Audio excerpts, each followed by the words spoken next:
সেকাল আর একাল। ব্যক্তিগত অভিজ্ঞতার সঙ্গে এবারে সরস্বতী পুজোর ছবির কোনো মিল খুঁজে পাচ্ছেন না সাহিত্যিক থেকে শিক্ষাবিদ কেউই। ঐক্যবদ্ধভাবেই তো আমরা বরাবর দেখে এসেছি, ছাত্ররা বা ছাত্রীরা সবাই মিলে পুজো করে। আর পুলিশ পাহারা দিয়ে সরস্বতী পুজো হচ্ছে, এটা খুব একটা ভুল বার্তা মানুষের কাছে যায়, একেবারেই মেনে নেওয়া যায় না।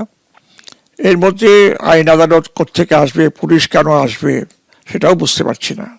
আমার এই 88 বছরের জীবনে তো আমি হইনি, আর সারা পৃথিবীর লোকও এরকম সরস্বতী পুজো দেখেছে কিনা সন্দেহ। কোনো কোনো আমলে নতুন নতুন জিনিস হয়, তার জন্য আমাদের প্রস্তুত থাকতে হয়। এর পেছনে কাদের মদত আছে আমি জানি না। কেন তারা তো কোনো একটা রাজনৈতিক দলের অধীন, রাজনৈতিক দলের দৃষ্টিভঙ্গি কি সেটাও আমাদের জানা দরকার। যোগেশচন্দ্র চৌধুরী কলেজে সরস্বতী পুজো মিটলেও এখনো পর্যন্ত মোতায়েন রয়েছে কলেজের চত্বর এলাকা এবং কলেজের গেটের সামনে পুলিশ কর্মীরা। প্রিন্স আনোয়ার শাহ রোডের যোগেশচন্দ্র চৌধুরী কলেজে সরস্বতী পুজোর জন্য হাইকোর্ট অবধি ছুটতে হয়েছে। উঠেছে ধর্ষণের হুমকির ভয়ঙ্কর অভিযোগ। আমরা যখন সেই নিয়ে সেটাকে অপোজ করতে যাই যে আমরাও পুজো করতে চাই, সেই জায়গায় আমাদের মেলে তোদের ঘরে ছেলে ঢুকিয়ে দেব, তোদেরকে 150 টাকায় বেচে দেব, এদের মতো 10টাকে রেন্টে রাখবো, রেখে 10টাকে দাঁড় করাবো, দিয়ে এদেরকেই রেন্টে দেব।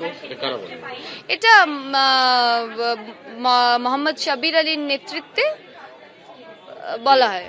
যার বিরুদ্ধে ছাত্রীদের হুমকি দেওয়ার অভিযোগ, সেই সাব্বির আলী হলেন তৃণমূল ছাত্র পরিষদের দক্ষিণ কলকাতার সহ সভাপতি। খোদ মন্ত্রী বলছেন ভয়ঙ্কর অভিযোগ, কিন্তু যার বিরুদ্ধে অভিযোগ সেই টিএমসিপি নেতা সাব্বির আলীর ডোন্ট কেয়ার মনোভাব স্পষ্ট।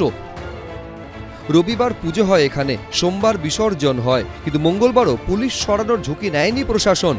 একই ছবি নদিয়ার হরিণঘাটার দাসপোলডাঙ্গা প্রাথমিক বিদ্যালয়েও পুজো না করতে প্রথমে প্রধান শিক্ষককে হুমকি দেওয়ার অভিযোগ উঠেছিল। আপনার 24 ঘন্টাও লাগবে না, 24 ঘন্টাও লাগবে না। 150 বছরের পুরনো মসজিদ, এখানে কোনো হিন্দুদের কোনো অনুষ্ঠান হয় না। আপনি ভক্তরা এইভাবে কথা বলছেন। শেষমেশ র‍্যাফ নামিয়ে পুজো হয়। পুজোর সময় বন্ধ ছিল স্কুলের কোলাপসেবল গেট। বাইরে থেকে উলুধ্বনি দেন অভিভাবকরা। মঙ্গলবার প্রতিমা বিসর্জনও হলো সেই পুলিশি নিরাপত্তাতেই। আমাদের পশ্চিমবাংলায় আমাদেরকে আর কি দেখতে হবে এর পরেও জানি না আমরা।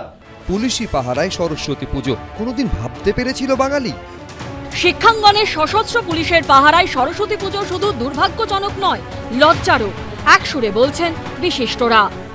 প্রথম কারণ হচ্ছে কোনো একটা নির্দিষ্ট সম্প্রদায়কে একটা ভোট ব্যাংক হিসেবে ব্যবহার করার জন্যে তাদেরকে অকারণে সন্তুষ্ট করার চেষ্টা হচ্ছে। একটা যে স্কুল কলেজগুলোতে তোলা বাজিয়ে চালিয়ে যাওয়ার জন্যে যারা একসময় ওইখান থেকে পাস করেছে, বোর সঙ্গে কোনোভাবে সংশ্লিষ্ট, তারা তখন ওখানকার ছাত্র বা শিক্ষক না হয়ে তারা এসে সেখানে গুন্ডাগিরি করছে। এই দুটো কারণে এই ঘটনা ঘটছে। সরস্বতী পুজো কেবলমাত্র একটি ধর্মীয় আচার নয়, বাঙালির ভালোবাসা, বাঙালির আবেগ। যুগে যুগে ধর্ম এর ভেতরে আসার সুযোগ পায়নি। কে ফুল তুলছে, কে ফুল পায়ে দিচ্ছে, তার ধর্ম কি, জাত কি, জিজ্ঞাসা করার কথা কারণ মাথাতেও আসেনি। কিন্তু এখন সেই আবেগ নিয়েও ধর্মের নামে অধর্ম। দিনের পর দিন কোনো নির্বাচন ছাড়াই সমস্ত স্টুডেন্টস ইউনিয়ন চলছে। এই তো অবশ্যম্ভাবী ছিল যে এদের নিজেদের মাংস নিজেরাই খাবে। বছরের পর বছর ধরে এটা ঘটে চলেছে। আদালত অবধি যেতে হচ্ছে পুজোর বিষয় নিয়ে। হ্যাঁ, আরও খারাপ কিছু হবে। দেখুন, পশ্চিমবঙ্গে বর্তমান রাজ্য সরকারের আমদানি করা যে অপসংস্কৃতি, এটা তারই প্রতিফলন। এই সরস্বতী পুজোর সঙ্গে আধ্যাত্মিকতা, হৃদয়ের যে শ্রদ্ধা, ভালোবাসা, এর কোনো যোগ নেই। এটা এখন একটা রেষারেষির পর্যায়ে এসে দাঁড়িয়েছে। রেষারেষির প্রদর্শন, বাহুবলের প্রদর্শন, আমরা যেটা বলি না তোলাবাজি, থ্রেট কালচার, এটা তারই একটা নমুনা। এখানে পুজোর সঙ্গে সারস্বত বন্দনার সঙ্গে কোনো সম্বন্ধ নেই। শিক্ষা মানবমনে মূল্যবোধ, জ্ঞানের আলো জ্বালে।